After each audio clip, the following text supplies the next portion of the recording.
You're standing in the corner of the room, and you don't know what to do.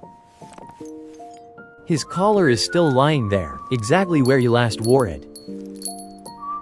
The leash is still on the wall, as if he's about to walk back in and tug on it.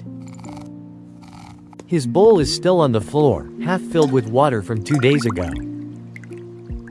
And you just stand there, knowing you can't bring yourself to put it away. But at some point, someone asks you, do you really want to keep all of this? That question hits like a blade, because you don't have an answer. And that very question, should I keep his things, is exactly what we're talking about today. Not because I am going to tell you what to do, but because I understand why it's so hard. What I am going to share with you today has helped many people who stood exactly where you're standing right now. Let me start by telling you what this question is really about. It's not about closet space or keeping a tidy room. It's about this. Am I allowed to let go without forgetting him? That's the question beneath the question, and it goes deep. Every object holds a moment inside it that you don't want to lose. The collar takes you back to the first walk, to the gentle jingle of it as he ran. The leash brings back the path to the park, the tugging that used to frustrate you and now you'd give anything to feel again. The bed reminds you of the nights he lay beside you, sleeping peacefully. You don't want to throw away his things, you want to hold on to the memories. And that, my friend, is a very different thing. So many people say the same. The hardest part wasn't seeing his things still there. The hardest part was when someone packed them away without asking. As if had never existed. As if he wasn't allowed to leave a mark. A bowl, a toy, an old bed, those errant objects. They're proof of a love. And you don't need anyone's permission to hold on to that proof a little longer. There's no deadline. No one who truly understands grief puts an expiration date on yours. But they'll also tell you this. There's no obligation to keep everything either. Some people feel better when they gently begin to change the space. Some need months, others need years, and both are completely okay. What matters isn't when you do it, it's why you do it. Here's something that surprises many people. Objects don't store grief. You're not hurting more because his bowl is still sitting there.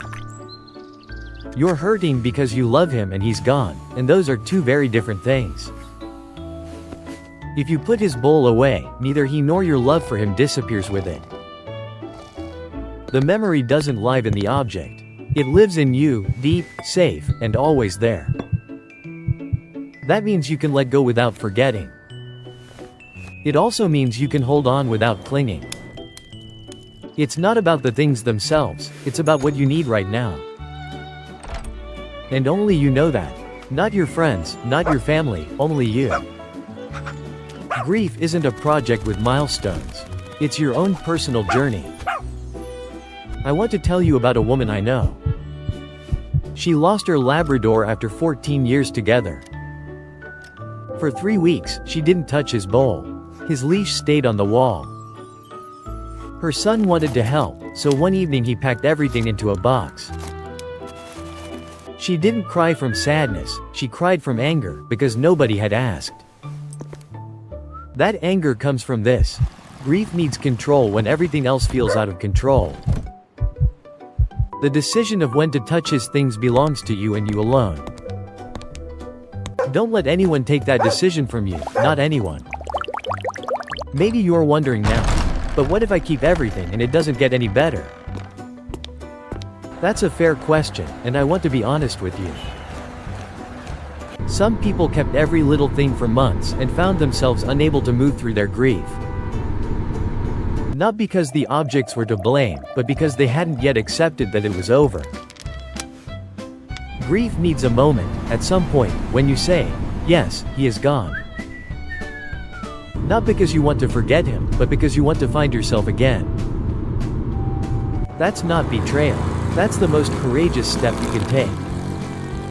Letting go doesn't mean he was loved any less.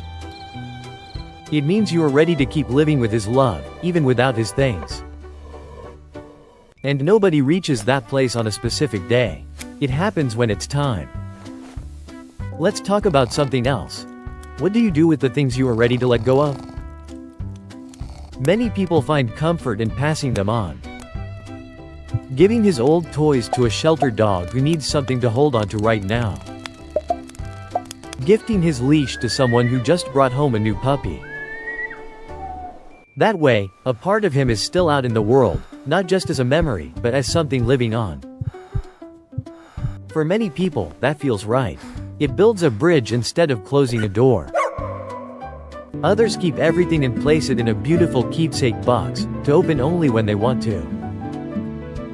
And some frame a photo alongside his collar, a small, personal memorial. There's no right or wrong. There's only what genuinely makes sense for you. And what makes no sense today might be exactly the right thing tomorrow. Here's the moment that so many people don't talk about. The first time you look at his things again. You come home, you walk to that corner, and he's not there. But his bowl is, his leash is, his scent is still in the old blanket. Those aren't sources of pain. They're signs that he truly lived, that he was really here. These objects are witnesses to your story together, and a story is allowed to stay. Whether you keep them or let them go one day, that story belongs to you. No object can take it from you, and no empty bowl can erase it. He was here, you were here, that is true forever. And the most beautiful thing I can tell you today is this: you don't have to decide anything right now.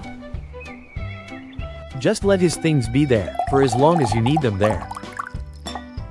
Did you know that many veterinarians and grief counselors say exactly that? No fixed date for putting things away. No timeline for grief. Instead, let time tell you when you're ready. That sounds simple, but it's the opposite of what the world around us keeps saying. We live in a world that loves efficiency. Grieve fast, move on fast. But grief for a beloved pet is real grief, just as deep as any other. It deserves space, time, and your complete respect. You don't have to explain yourself, and you don't have to rush. Give yourself the time you need, and trust that you'll recognize the moment when it comes. And now I want to share something that took my own breath away when I first understood it. One day you'll pick up his bowl, and you'll smile. Not because the pain is gone, but because you remember how beautiful it was. One day you'll hold the leash, and instead of tears, you'll feel warmth. That's not the end of grief, that's the sign that grief has done its work. It carried you through the pain, and left something luminous on the other side. A memory that no longer hurts, a memory that only glows. You can't believe that yet, I know. But it will come. Not because you'll forget him, but because your love will grow quieter, deeper, more mature. And on that day you'll know. You made it through. Both of you. So, should I keep his things? The honest answer is, that's entirely up to you. Keep them if they bring you comfort. Pass them on if that feels right. Put them away when you're ready, and don't, if you're not ready yet. Don't let anyone rush you, not society, not family, not friends. And above all, don't rush yourself into thinking you should be over this by now. Grief has no expiration date, and love has even less of one. Tell me in the comments, which of your dog's things were you unable to touch the longest? I read every single comment, and I can't wait to hear from you.